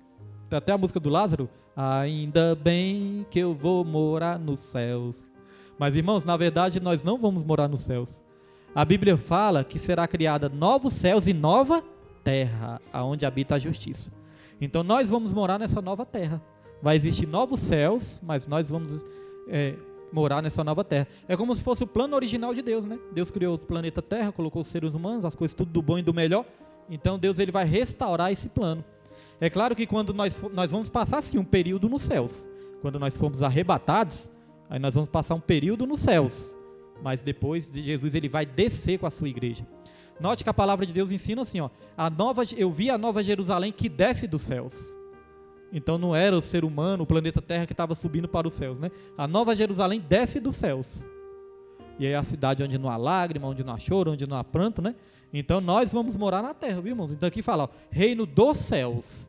E nós já podemos, irmãos, é claro que nem tudo foi consumado ainda, mas nós já podemos viver o reino dos céus agora, neste momento. Porque Jesus ele falou assim, ó, o reino dos céus não vem com visível aparência. Ninguém pode dizer, ei-lo aqui, ei-lo ali, porque o reino dos céus está dentro de vós. O reino dos céus, irmãos, já está dentro de nós. Nós já estamos vivendo um pedacinho do céu aqui nessa terra. Porque nós estamos vivendo isso dentro de nós. Estamos nos preparando cada vez mais, né? Tem aquela canção que diz que nós vamos treinar para cantar no coral celestial. No coral eu quero cantar. Então nós estamos aqui ensaiando para cantar no coral celestial. Mas nós já estamos vivendo o reino dos céus dentro de cada um de nós, dentro dos nossos corações. Então vamos aqui continuar. Nos outros sinóticos, a pregação do reino também aparece como tema central da mensagem de Cristo. E João enfatiza que o reino divino não é deste mundo. Uma coisa importante, irmãos, aqui fala sobre mensagem central de Cristo. Se os irmãos forem reparar, João Batista, que estava preparando a vinda de Jesus, ele pregava sobre arrependimento. Ele falava, arrependei-vos que é chegado o reino dos céus, lá em Mateus 3. E se os irmãos forem para Mateus 4, aí Jesus começou a pregar. Jesus, quando aparece em Mateus 4, Jesus vai falar, ó, arrependei-vos que é chegado o reino dos céus. Então, qual o tema central do evangelho? Arrepender, para que a gente possa experimentar o reino dos céus. Então, não é de qualquer jeito. Então, se a gente for ver a mensagem dos evangelhos central, é arrepender. Se arrepender para poder desfrutar o reino dos céus. Não é isso que a gente vê muitas vezes, né? Muitas vezes a gente vê, vai para a igreja para você ganhar isso, vai para a igreja para você ganhar aquilo, vai para a igreja para você ser curado de um caroço, vai para a igreja, você que quer algo de Deus, vai para a igreja, como se quisesse arrancar algo de Deus, e não é isso, irmãos. Na verdade é arrependei-vos para experimentar o reino dos céus. Pedro também pregou isso. Apóstolo Pedro, quando foi batizado com o Espírito Santo, ele falou, arrependei-vos e todos vocês receberão o dom do Espírito Santo. Então a mensagem central é essa, arrependei-vos. Não é muitas vezes uma mensagem que só agrada o coração, agrada os ouvidos, né? Mas tira ali a mensagem central, que é o arrependimento. Isso não é o evangelho, isso é uma coisa distorcida. Vamos lá. Deixa eu ver onde eu parei. Sim. Os evangelhos indicam que as profecias messiânicas se cumpriram em Cristo. Neles, Jesus é apresentado como o filho de Davi e o filho de Deus. Sua vinda inaugura o começo do reino e requer a conversão dos pecadores. O reino aponta para a soberania de Deus sobre todas as coisas no presente e no futuro. Então aqui falou da conversão mais uma vez, né? Apontava o quê? Para a necessidade do ser humano se converter. Subtópico 3, para nós encerrarmos esse tópico. A mensagem da salvação. Nos evangelhos, Jesus é identificado por 3 títulos principais: Salvador, Cristo e Senhor. Olha os títulos aí de Jesus, ó. Salvador, Cristo e Senhor. Falando de Salvador e Senhor, irmão, só uma observação aqui. Jesus, ele só é Salvador de quem ele é Senhor. Muitas pessoas querem Jesus como Salvador, mas não querem Jesus como Senhor. Querem a bênção, a salvação, querem tudo, mas não querem servir Jesus, se envolver na obra de Deus, se envolver no reino de Deus, né? Mas Jesus só é Salvador de quem ele é Senhor. Certa vez Jesus chegou. Eu acho legal que às vezes acho que Jesus era bem humorado também, né? Certa vez Jesus chegou ali para os judeus daquela época e falou assim, por que vocês me chamam Senhor, Senhor, se não fazem o que eu mando? É como se Jesus estivesse falando, como é que é isso, hein? Como é que vocês me chamam Senhor, Senhor, se não fazem o que eu mando? Então não tem cabimento, não tem lógica, né? Para Jesus ser o nosso Senhor, nós temos que obedecer os ensinamentos dele. Então vamos aqui continuar. Mateus registra que ele veio para salvar o povo dos pecados. Marcos afirma que é preciso crer em Cristo para ser salvo. Lucas assevera que ele veio salvar o que estava perdido. Tem todas as referências aí, né, irmãos? Para os irmãos lerem depois. João esclarece que ele é o Salvador do mundo. Por isso, a mensagem da salvação é um ato do amor e da graça divina pelos méritos de Cristo. Olha só, irmãos, o amor e a graça divina pelos méritos de quem? De Cristo, né? Então nós somos salvos pelos méritos de Cristo. A Bíblia vai dizer, o profeta Isaías falou, que todos os nossos atos de justiça são como trapos de imundícia para Deus. Então os méritos é todo de Cristo. Os elementos dessa salvação incluem fé no sacrifício de Cristo, arrependimento de pecados e novo nascimento. João 3, versículo 3 ao 15. Nesse sentido, Cristo declarou: aquele que crê em mim tem a vida eterna. João foi usado para falar que aquele que não nascer de novo não pode ver e nem entrar no reino de Deus. Se não pode nem ver, imagine entrar, né, no reino de Deus. Os irmãos lembram, lá no Sol Nascente uma vez, nós estudamos sobre o tabernáculo. E o tabernáculo, no lado de fora do tabernáculo, tinha um muro. Oi? Aí a lição favorita da Tawana. Eu creio que vai voltar, que ela sempre volta. A gente entende mesmo, todos os significados, né? Bota no telão, é uma coisa maravilhosa. Então, irmãos, o tabernáculo, ele era composto pelo átrio, pelos... Lembra?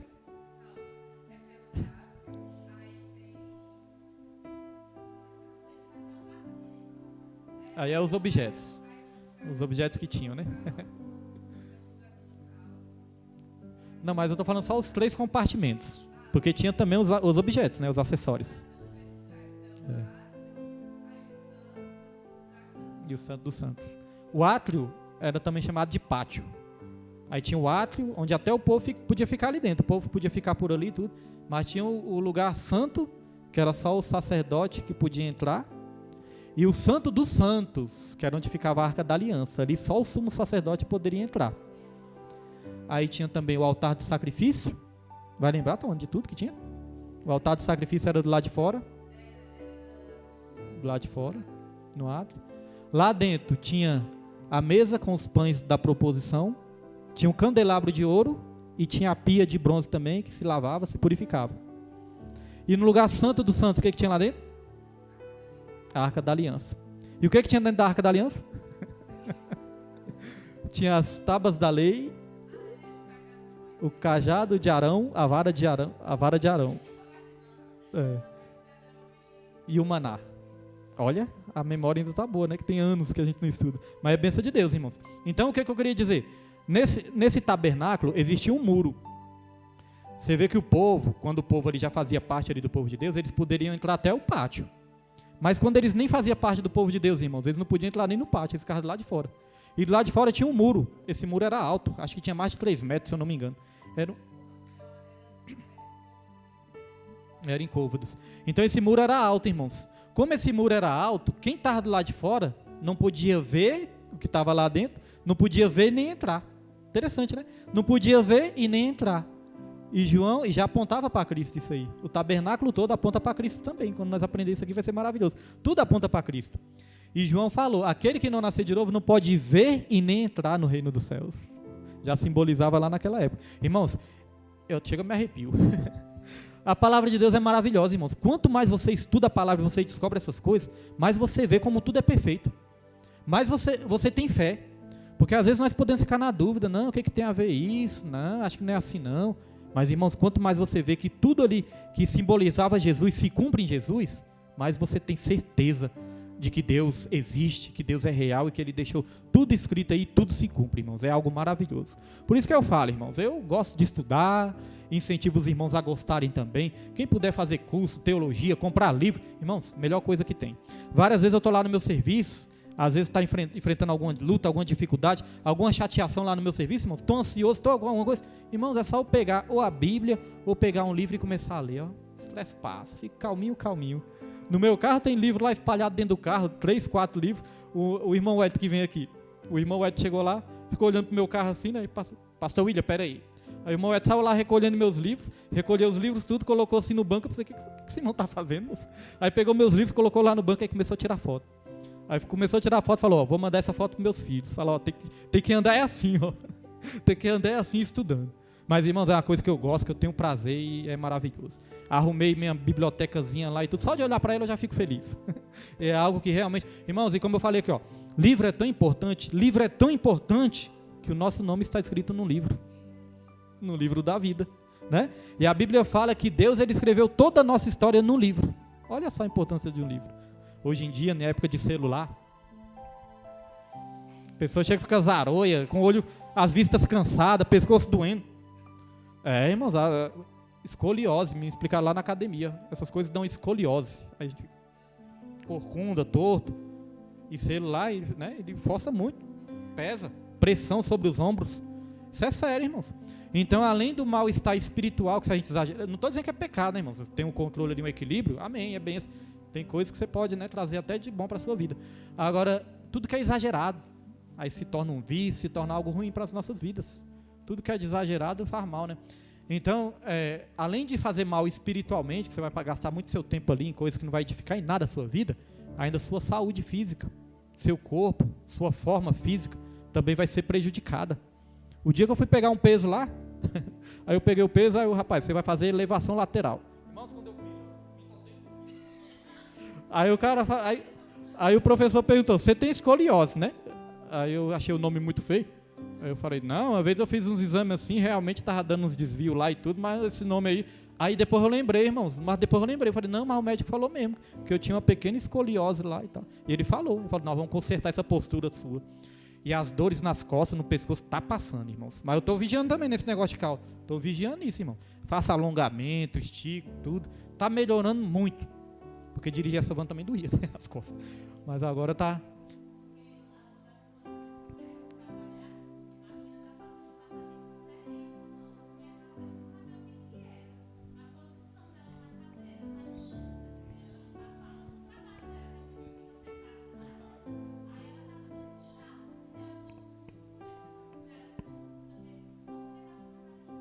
postura, né?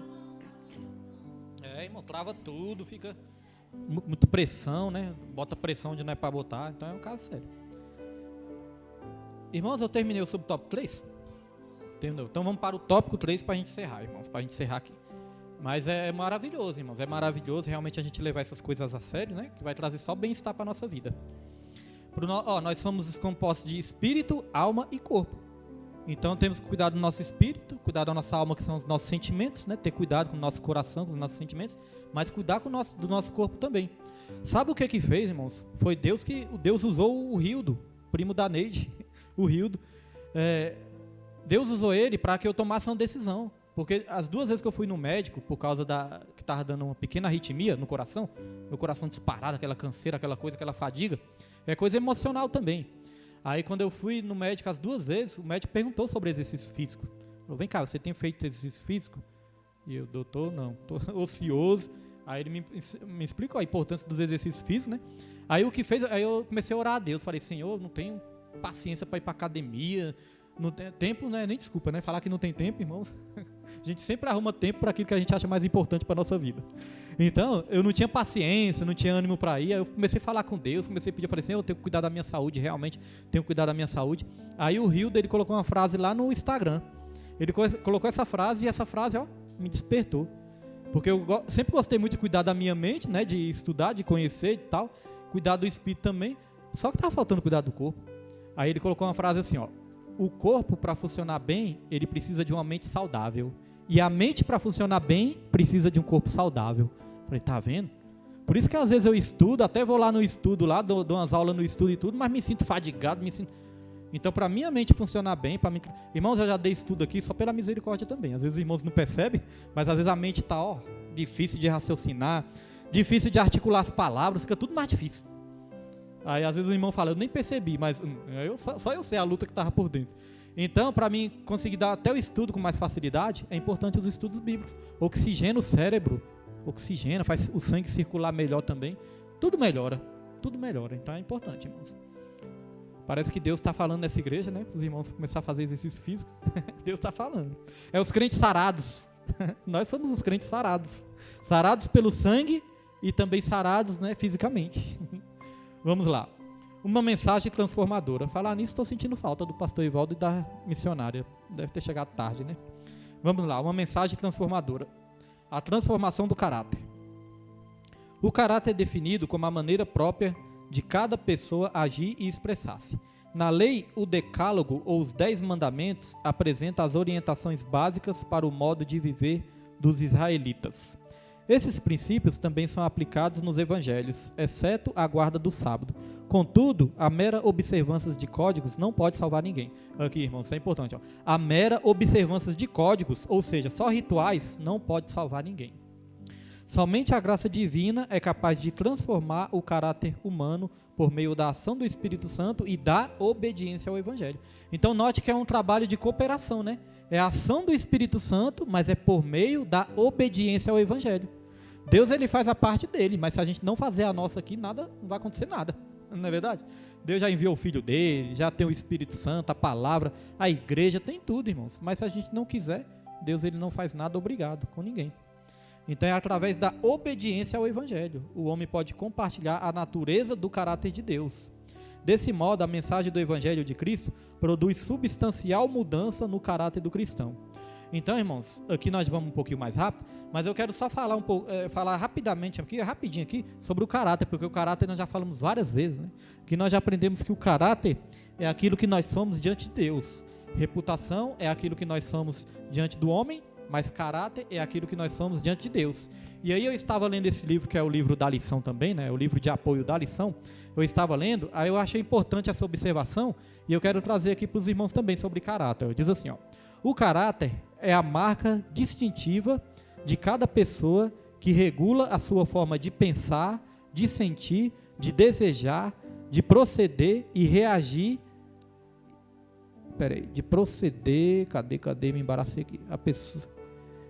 De proceder e reagir de forma habitual. Vou repetir aqui, irmãos. O caráter é a marca distintiva de cada pessoa que regula a sua forma de pensar, de sentir, de desejar, de proceder e reagir da forma habitual. Então o caráter, ele regula tudo isso, irmãos. Ó. A nossa forma de sentir, a nossa forma de desejar, a nossa forma de proceder e a nossa forma de reagir. O caráter vai nos ajudar a regular tudo isso. Está vendo a importância de ter um caráter forjado por Jesus? Porque nós não vamos agir, né, sem pensar. Aqui diz também, ó, em vista disso, a pessoa dotada de um caráter firme mantém sua postura, persegue o mesmo ideal e não se move facilmente de seus princípios. Então a pessoa que já tem um caráter firme, irmãos, mantém sua postura. Pode vir tribulação, pode vir gente atribulado, pode vir o que for. A pessoa vai manter sua postura. Pessoa que tem caráter, irmãos, pode chegar quem for querendo influenciar essa pessoa. Ah, vamos fazer isso, vamos fazer aquilo, vamos fazer não sei o que. Não, isso aqui não tem nada a ver, não, vamos fazer isso aqui. A pessoa que tem o caráter já firme na palavra, a pessoa não vai deixar se corromper por isso. Agora, a pessoa ainda que não foi trabalhada nessa área do caráter, aí aqui vai dizer aqui, ó. De outro lado, a pessoa de um caráter volúvel frequentemente oscila na forma de agir, sua postura muda de acordo com as circunstâncias. Essa atitude demonstra a fraqueza e a hipocrisia de um caráter mal formado. Então, olha o que diz aqui, irmãos. A pessoa, ela se transforma conforme as circunstâncias. Então, quando tudo está bem, a pessoa está bem. Mas passou uma provinha ali, pronto. Já chuta o pau da barraca, né?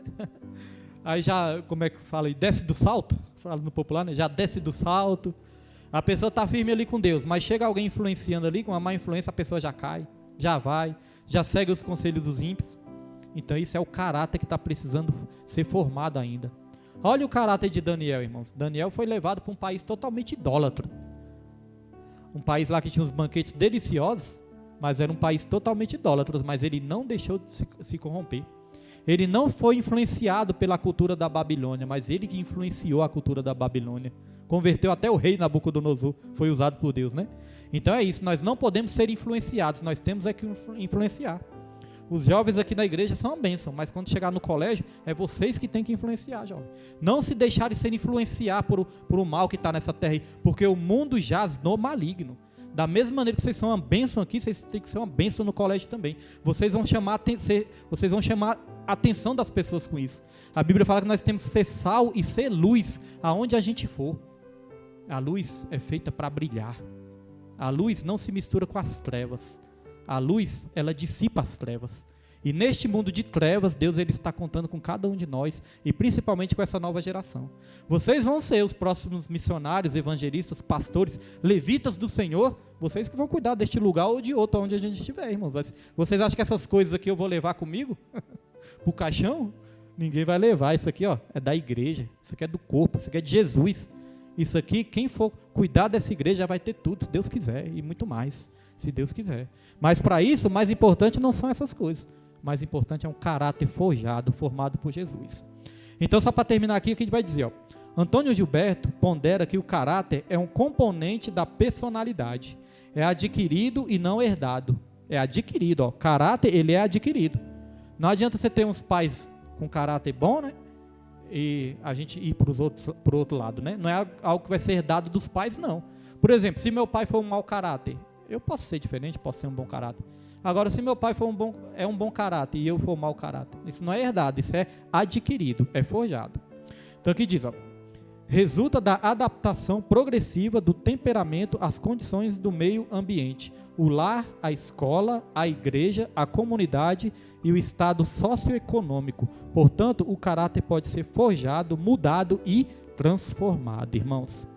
Então, nós podemos estar em qualquer ambiente, mas se nosso caráter estiver firme ali, irmãos, nós não vamos nos abalar, nos corromper e nem muitas vezes perder a bênção, né? Porque às vezes por causa de uma raiva, um estresse, alguma coisa, a gente acaba perdendo a bênção também. Vamos lá, subtópico 2, a restauração da família. Fala rapidinho de família, temos 10 minutos. Família, irmãos, algo importante. Quando fala de família, aí eu queria que os irmãos voltassem um pouquinho lá para a leitura em classe. Leitura bíblica em classe. Os irmãos voltem para a leitura bíblica em classe. Se alguém não achar, me fala aí que eu vou falar onde está. Leitura bíblica em classe, acharam? Então os irmãos vão lá para o versículo 7 de Deuteronômio. Começa aí Deuteronômio 6, né? Vamos lá para o versículo 7. Olha as instruções de Deus, ó. Tá falando aqui da lei do Senhor, né? Tá falando da lei. Aí aqui diz, ó, e as intimarás a teus filhos, e delas falarás assentado em tua casa, e andando pelo caminho, e deitando-te e levantando-te. Tá falando assim de ensinar a palavra de Deus para os nossos filhos. Está falando de ensinar a lei de Deus, a palavra de Deus. Então nós vamos ensinar os nossos filhos, irmãos, e vamos falar dela na nossa casa. Quando estivermos sentados na nossa casa, está dizendo aqui, ó. Quando estiver sentado na sua casa, ou seja, está ali na refeição, está ali naquele momento conversando com os filhos, né? Vai estar falando de Deus, ensinando as coisas de Deus.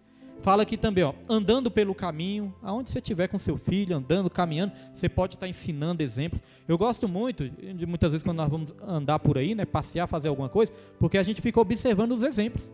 E às vezes eu mostro pro meu filho, olha lá, Pedro, tá vendo aquilo ali, ó? Aquilo ali é assim, assim, assado, e traz consequências assim, assim, assado. Certa vez o Pedro foi trabalhar comigo, aí eu levei ele lá pro monte. Aí quando eu levei ele lá pro monte, eu me lembrei daquela frase bíblica, né, daquele versículo bíblico que diz assim, ó, ensine o seu filho no caminho que deve andar. Provérbios 22:6, né? Aí eu fui lá e Deus me deu essa palavra, ensine o seu filho no caminho que deve andar. Porque, irmãos, eu estava andando pelo aquele caminho do monte ali, né, e orando, aí me veio isso, ensine o seu filho no caminho que deve andar, porque meu filho estava me seguindo. Falei, tá vendo? A gente mostra o caminho e nossos filhos vão seguindo a gente. Aí eu até peguei o celular na hora lá, que me inspirou, falei, vou gravar uma live aqui agora. Aí peguei o celular, irmãos, botei ali ao vivo, e comecei, quero trazer hoje uma palavra para os irmãos e tal, ensina o seu filho no caminho que deve andar, e nós andando ali, ó, dando volta, e eu pregando e dando volta, mostrei o Pedro, falei, daqui a pouco ele vai trabalhar comigo, ele vai aprender um pouquinho do meu trabalho. Então a palavra de Deus nos ensina isso, ensinar o seu filho no caminho que deve andar, não é ensinar o caminho, falar, meu filho, o caminho é esse, vai lá e se vira. Quantas pessoas, né, mandam os filhos para a igreja, mas não vêm. Você tem que ir para a igreja, menino, você está muito capetado, tem que ir para a igreja. Mas os pais mesmo não vêm, né? Aí manda os filhos, mas os pais não vêm. Aí fica difícil, mais difícil para os filhos, né? Para os jovens, fica difícil, irmãos. Então não é ensinar o caminho, é ensinar no caminho, ou seja, caminhar junto. Aí, irmãos, eu botei essa live lá, o que recebi de mensagem depois. Nossa, pastor, aquela mensagem me ajudou muito na minha casa, me ajudou muito, obrigado aquela mensagem. Então, você vê, né? Uma semente que você lança lá, você não sabe nem quem vai alcançar. Alcançou pessoas ali e foi uma bênção. Então vamos aqui, irmãos, para encerrar, vai falar de família. Diz assim, ó. Na lei, a dissolução do casamento era permitida por qualquer motivo. Vamos ler isso? Ó, na lei, a dissolução, ou seja, a separação, era permitida por qualquer motivo. Está lá em Deuteronômio 24:1. Pedro, coloca aí, nós já vamos estar encerrando. Deuteronômio 24:1. Não pedi? Deuteronômio 24:1. Diz assim, ó. Quando o homem tomar uma mulher e se casar com ela, então será que se não achar graça em seus olhos, por nela encontrar coisa... O que está escrito ali? Indecente?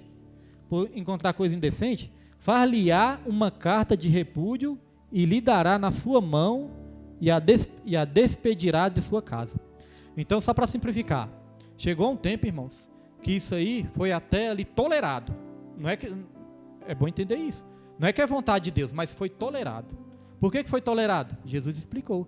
O divórcio, ele vem, não é vontade de Deus. O divórcio, ele vem pela dureza de coração de vocês. Não é que Deus quer isso. Não é que Deus permite. Não. É pela dureza de coração de vocês. Jesus falou, no princípio não era assim.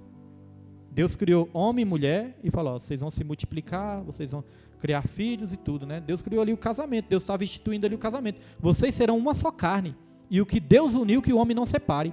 E Jesus lembrou, no princípio não era assim. Então Jesus estava querendo dizer, as coisas é para ser como eram lá no princípio. Não é como vocês pensam aí, hoje eu posso separar, casar de novo e está tudo certo e assim, e Deus deixa. Não, Deus nunca teve vontade. Lá em Malaquias vai dizer que Deus odeia o divórcio. Aí Jesus falou, no princípio não era assim, as coisas é para voltar como era no princípio. Por isso que tudo está sendo, por Deus transformado, porque as coisas vão voltar como era lá para o princípio. Então, antes do divórcio, podia ser por qualquer coisa. Se o marido não gostasse da comida da mulher, já podia despedir a mulher. Dava carta de divórcio e tudo certo. Né, irmãos? Aí, aqui vai continuar. Essa concessão banalizava a união. Essa concessão, não é que era vontade de Deus, mas foi necessário conceder, porque senão os maridos iam até matar as mulheres. Né? Morte, ia acontecer tudo. Então, é por causa da dureza de coração do homem. Então diz aqui, essa concessão banalizava a união conjugal e provocava rupturas na família, ou seja, destruía a família. Né? Nos evangelhos, Cristo ensina que o propósito divino para o casamento é a união indissolúvel, ou seja, aquilo que não se dissolve, entre um homem e uma mulher. Esse ensino é enfatizado com as seguintes palavras, o que Deus ajuntou, não separe o homem. Está lá em Mateus 19:6. As exceções são justificadas em caso de morte, infidelidade e deserção do lar pelo descrente. Então, as exceções, irmãos, que tem na palavra de Deus, que ensina, são essas. Caso de morte, para casar de novo, caso de morte, infidelidade e deserção do lar pelo descrente. Mas isso nunca foi vontade de Deus. Isso é para que não aconteça morte, tragédias maiores. Aí Deus abriu essa exceção. Só que vai chegar um dia que tudo isso vai acabar de novo, vai acabar com isso tudo. E aqui diz no final, e mesmo nas situações de traição e abandono, a mensagem cristã apresenta o perdão e a reconciliação como atitudes preferíveis. Então, para Deus, o preferível não é o divórcio. Para Deus, o preferível é o perdão. Se tem como perdoar, irmãos, para Deus é o melhor, para Deus. Por que eu estou dizendo isso? Porque estão se banalizando, Hoje em dia nós vemos até no meio dos ministros evangélicos, os ministros eles se separam uma vez, 2 vezes, 3 vezes, 4 vezes, 5 vezes, e casa de novo, e casa 2 vezes, 3 vezes, 5 vezes. Então estão espalhando esse exemplo para a igreja começa a achar isso normal, aí banaliza o divórcio, porque irmãos, no divórcio ninguém sai ganhando, todos saem perdendo. Vamos dividir as coisas e cada um vai ficar, irmãos, todos saem perdendo. Se o casal já tem tudo junto, por que vai ter tudo separado? Vai ter algumas coisas separadas, também, quando pensa no material. Agora, irmãos, todos perdem. O esposo perde, a esposa perde, os filhos perdem, os filhos sofrem, ninguém sai ganhando e todos perdem. Por isso que Deus, ele valoriza muito o casamento e ele nos ensina, a nós lutarmos até o fim pela nossa família, pelo nosso casamento também. Isso é de Deus. Então, só para terminar, subtópico 3, a regeneração da sociedade. Nossa declaração de fé afirma que a estrutura dos 10 mandamentos que fazem parte da lei diz respeito a Deus e à sociedade e envolve pensamentos, palavras e obras. O Senhor Jesus ensinou que todo o sistema mosaico, a lei e os profetas, está resumido em 2 ações, amar o Senhor e amar o próximo. Então, irmãos, amar o próximo. Só para encerrar falando de amor, o amor, biblicamente falando, irmãos, o amor é muito mais que um sentimento. Às vezes nós achamos que o amor é um sentimento, biblicamente falando. Mas, irmãos, muitas vezes, se a gente for esperar sentir para fazer o bem, a gente não vai fazer o bem nunca. Ou então vai fazer o bem só para quem faz bem para a gente. Quem não faz, olha só no livro aqui também, rapidinho para os irmãos. Olha só no livro aqui, Diz aqui no livro, o amor deve ser pleno. O amor a Deus deve ser pleno. Deus requer um amor que envolve a pessoa toda. Coração, alma e entendimento. Agora o amor ao próximo. O amor ao próximo se estende a todas as pessoas, inclusive ao inimigo. Nossa, pastor William, que palavra difícil, É palavra difícil, mas é palavra de Deus, né? Diz que nós temos que amar até o inimigo. É aí que eu digo que o amor, irmãos, não é apenas um sentimento. O amor, ele é uma atitude, ele é uma decisão. Você decide, ó, não, eu decido amar, eu decido ter uma atitude, eu decido fazer o bem. Porque a Bíblia fala, ó, Deus amou o mundo de tal maneira que deu o seu Filho. Então o amor, ele não é só palavras. Amor é atitude. João falou, filhinhos, que seu amor não seja só de língua, de palavras, mas seja de obras. E outra coisa, nós não podemos escolher para quem nós vamos fazer o bem. Não podemos escolher, irmãos. Não, nós vamos fazer o bem só para quem faz bem para a gente, né? A gente ensina aqui na igreja, claro, que a gente tem que ter um cuidado, porque tem pessoas que são aproveitadoras também, né? Querem aproveitar da igreja. Mas eu tenho uma maneira de entender, irmãos. Eu entendo que, aprendi até com o pastor Everaldo.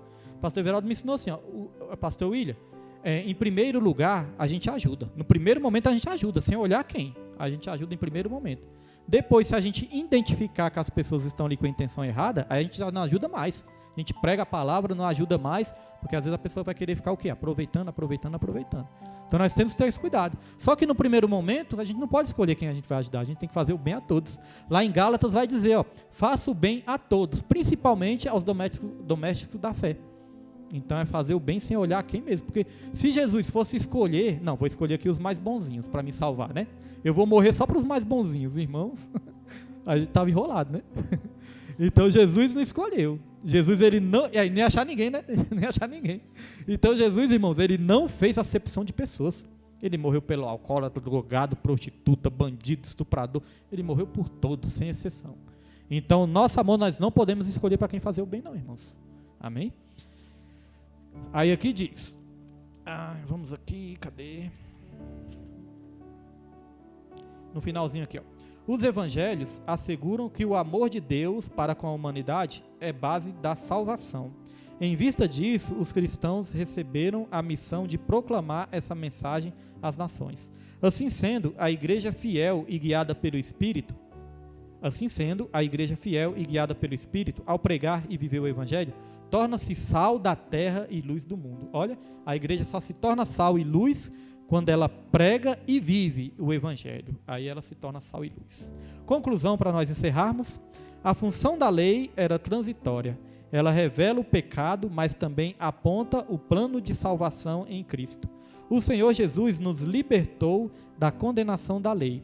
Nos evangelhos, as boas novas dessa salvação estão reveladas. Em suma, as obras da lei não justificam, mas pela graça somos salvos por meio do arrependimento e da fé em Jesus Cristo. Amém, irmãos? Glória a Deus. Então essa foi a lição, né? Espero que tenha